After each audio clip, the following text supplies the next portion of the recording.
Degree শব্দের অর্থ তুলনা, ঠিক আছে, ডিগ্রি বা তুলনা। এখানে সংক্ষেপে যাতে আমরা কোনটা কোন ডিগ্রি সেটা আমরা বুঝতে পারি। ডিগ্রিকে মূলত কয় ভাগে ভাগ করা যায়? ডিগ্রিকে 3 ভাগে ভাগ করা যায়। ডিগ্রিকে 3 ভাগে ভাগ করা যায়।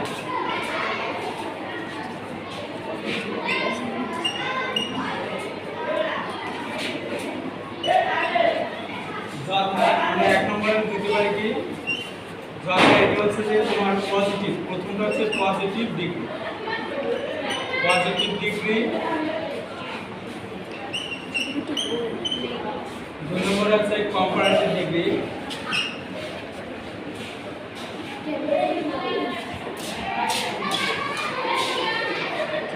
3 নম্বর হচ্ছে সুপারলেটিভ ডিগ্রি।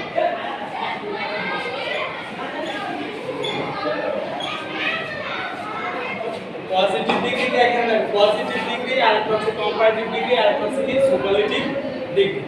তাহলে এই ডিগ্রিটাকে আমরা সহজে কিভাবে মনে করো আইডেন্টিফাই করতে পারি, মানে how to identify different types of degrees.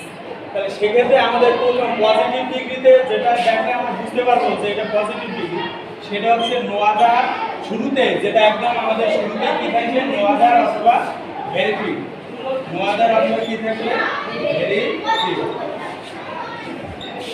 তারপরে 2 নম্বর যেটা আছে কম্পারেটিভ ডিগ্রি, মানে এটা সাধারণত পজিটিভ ডিগ্রিতে একজনের মধ্যে মানে একজনের দোষ গুণ বোঝানো হবে এবং শুরুতেই থাকবে কি নো আদার অথবা ভেরি ফিউ। আর কম্পারেটিভ ডিগ্রিতে থাকবে হলো তোমার এখানে মাঝের দিকে, অর্থাৎ মাঝের দিকে তোমার ড্যান এরিয়াদার অথবা ড্যান মোস্টাদার, আরেকটা আছে ড্যান অলাদার। সেটা আমরা লিখতে পারি, আমাদের দুটো বেশি থাকে এই জন্য আমরা দুটো লিখলাম, ড্যান এরিয়াদার অথবা ড্যান মোস্টাদার।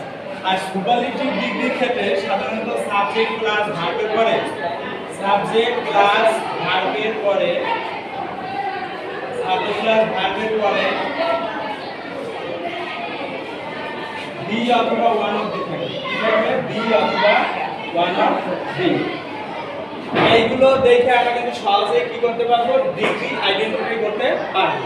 অর্থাৎ পজিটিভ ডিগ্রি একদম শুরুতেই থাকে নো আদার অথবা ভেরি ফিউ, কম্পারেটিভ ডিগ্রিতে মাঝের দিকে থাকবে ড্যান এরিয়াদার অথবা ড্যান মোস্টাদার, আর সুপারলেটিভ ডিগ্রির ক্ষেত্রে সাবজেক্ট প্লাস ভার্বের পরে বি অথবা ওয়ান অফ দি দেখলে আমরা বুঝবো যে সেটা সুপারলেটিভ ডিগ্রি।